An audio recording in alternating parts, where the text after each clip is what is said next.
그럼 어떻게 해야 돼? 사야지. 그 계좌에 잠이 오나? 말 그대로 반등 장세였습니다. 그죠? 엄청 시원하게 나온 게 아니라 찔끔 나와가지고 요 갭은 얘가 채웠을 거고 위에 4시간 갭이 아마 있을 거예요. 노란 색깔 추세 이거는 우리 메모시 분들 그거 놓으셨죠? 여기 그죠? 요거 기준으로 지금 보고 있는 상태고요. 매물대는 하단, 바로 밑에는 뭐 여기 있네요. 56에서 7 후반대 뭐 요 정도 되는 하단 매물대 여기 보고 있는 거고, 지금 4시간 봉으로 보면 20선 브레이크 걸려있고 1시간 봉으로 보면 골반 상단 터치하고 조금 눌리고 있는 상태고요. 아직 장기 이평선에는 도달을 못해준 상태고 7일 20일은 볼크가 떠있는 상황에서 골반 이탈했다가 지지 못하고 눌리고 있죠. 그러면 이거 눌리는 상황에서 단기 이평선 지지, 7일선 지지 해주는지 먼저 체크하시고요. 여기 1번이고 오늘 요거 지지 못하면 밀리면 20선까지 내려오는 거고, 20선까지 이탈이 되게 되면 위험해집니다. 그러면은 이거 전략으로 가는 거죠. 숏 전략으로 단기 이평선 지지해주고 다시 올라가면은 장기 이평선까지 닿는 거를 확인을 해야겠죠. 사실상 어제랑 별반 다를 거는 없습니다. 방송 많이 보셔서 아시겠지만 우리가 원하는 대로 가면 다음날 별로 할 말이 없어요. 먹 뚫고 내렸거나 개떡상 했거나 이러면 오늘 할 말이 있을 텐데, 어제 그려놓은 그림대로 진행 중인 상황이기 때문에 사실 별로 크게 할 말은 없습니다. 히스토그램 같은 경우에 양수 계속 떠있는 상태니까 단기 조정 받으면서 살살살살 내려올 텐데, 이거 줄어들다가 다시 양봉으로 띄워주는지 아니면 영선 못 뚫어주고 다시 데크로 꺾이는지 보시면 되시고요. 홍콩 ETF 관련해서 조금 몇 가지 얘기를 해보고 조금 더 긴 얘기도 한번 해보고 그러겠습니다. 엄청 일찍 시작하니까 사람 별로 없네. 다들 아주 배가 불렀구만. 일하고 계신 건가? 그 계좌에 잠이 오나?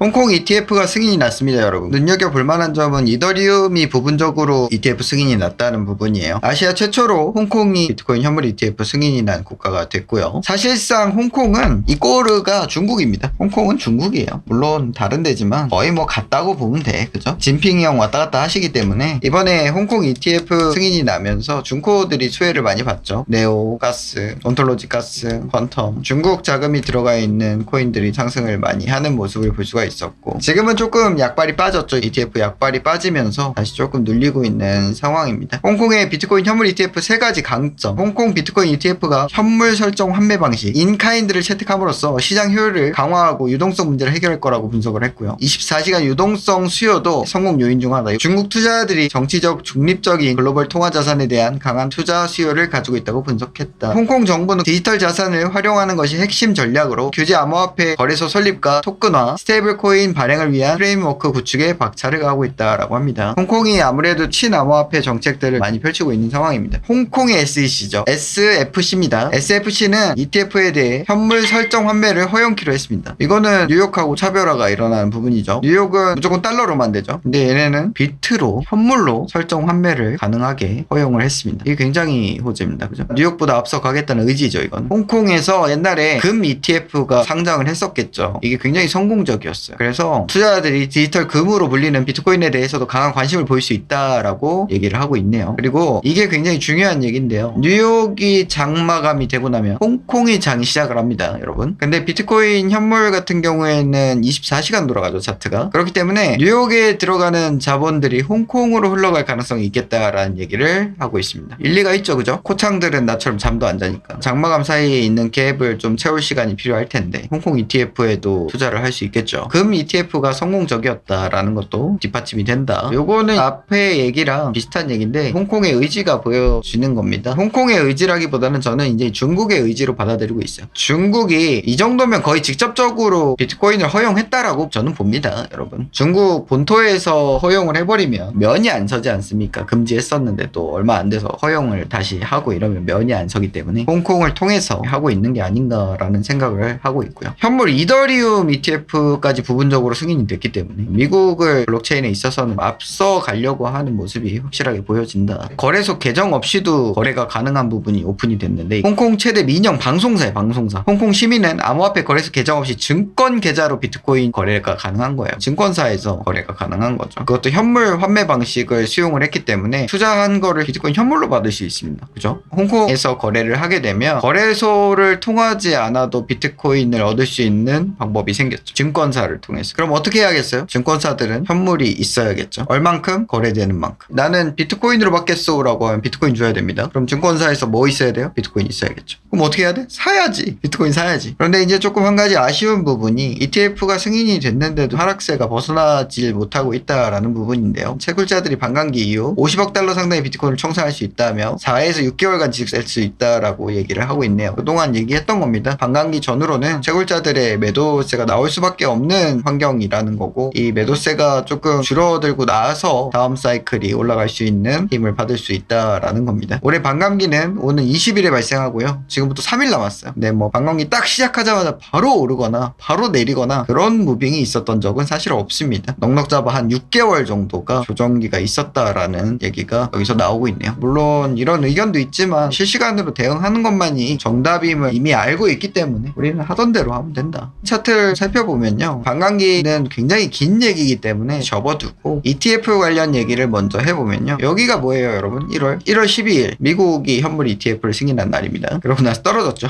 승인 직전까지 오르다가 승인이 되고 나서는 잠시 동안 오르는 듯 하더니 다시 하락세를 보여주면서, 이게 별거 아닌 것 같지만서도 21%가량 비트코인이 조정이 왔었고요. 결국에는 매수세가 들어와 주면서 크게 상승한 모습을 볼 수가 있습니다. 이때만 샀더라도 가격이 비트코인이 38,000불입니다. 이때만 샀더라도 굉장히 큰 수익을 볼 수 있었던 부분이다. 지금은 어떤가에 대한 부분이고요. 홍콩 ETF가 승인되기 전까지 역시나 비트코인은 상승을 해주다가 4월 15일 날 홍콩 ETF가 승인이 나면서 역시나 하방 압력이 나오고 있는 상태다. 이대로 끝날지 아니면 우리 미국 ETF 때처럼 하방 압력을 한 번 더 주면서 조정을 줄지는 조금 더 지켜봐야 되는 부분이다라는 거예요. 근데 역시나 우리가 예상하는 부분은 단기적인 조정, 지금 하락세 조정이니까 상승이죠. 단기적인 반등세가 와주다가 어디서 꺾일지를 조금 보고 있는 상태가 우리 메인 관점이다라고 볼 수가 있고요. 장기 이평선들을 기준으로 살펴보자라고 해놓은 상태에서 3분의 2 정도 진행되고 있는 상황이다라고 보시면 되겠습니다. 아주 단기적으로는 1시간 볼벤 상단을 지지 못하고 눌려있기 때문에 단기 이평선 라인을 지지를 해주는지 첫 번째로 확인을 하고, 그리고 20선까지 확인을 해서 단기 이평선들 골든크로스가 지켜지는지 살펴보고, 무너지게 될 경우에는 숏라인을 오픈을 하고, 무너지지 않을 경우 지지를 할 경우에는 어저께 봤던 장기 이평선들이 이렇게 내려오고 있는 이 부분들을 체크를 해보자라는 게 오늘까지의 의견입니다. 정리가 좀 되시죠? 여러분들 사용하시는 지표들이 있으실 텐데 옆으로 밀면 지표들이 다 터져요. 횡보 라인을 걸으려면 방법이 하나밖에 없어. 무슨 지표를 사용하든 상관없어요. 다 똑같아요. 모든 지표를 다 써보진 않았겠지만 종류별로 다 써봤기 때문에 써본 결과 이 라인을 잡으려면 큰 봉으로 보는 수밖에 없고, 큰 봉으로 보면은 타점이 늦는 수밖에 없어요. 그 얘기는 뭔 얘기냐면 자리를 기다리는 수밖에 없다는 얘기예요. 단기 봉으로 이 라인을 잡을 수 있는 방법이 없어요 여러분. 그렇다라는 건 뭐예요? 여러분들이 그렇게 파이팅 넘치게 매매할 만한 자리가 아니라는 거지. 뭐 이런 밑에 자리를 제외하고는, 우리가 저번에 여러분 여기서 롱 치는 거는 에바 참친 것 같습니다 한 게 여기예요. 여기였다. 여기 이탈되고 숏 위에서 들고 가시는 분들만 들고 가는 자리지 여기 롱을 못 친다 이런 얘기 했었죠. 이 밑에도 마찬가지야. 여기서 이제 숏 못 쳐. 여기 임펄스 보고 나서 숏 못 치거든요. 이 자리는 이제 들고 가는 롱 자리였고, 지금 자리는 롱도 숏도 치기 애매합니다. 기다리던가 다른 차트를 보셔야 돼요. 알트 차트를 보는 거지. 왜냐면 비트가 일단 올려놓고 개기고 있잖아요. 올려서 개기면 알트가 올라요 여러분. 반등이 옵니다. 그러면 중코들 위주로 오른 다음에, 그러면 중코들 위주로 보면 되겠죠. 알겠지요? 파이팅 하시고요. 체력 관리 잘 하시고 방부제 많이 챙겨 드시고요. 커피 너무 많이 드시지 마시고요. 건강 관리 하시면서 저도 건강 관리 좀 해야겠습니다. 그래요. 나중에 저녁 방송 때 뵙도록 하겠습니다. 감사합니다. 흠뻑!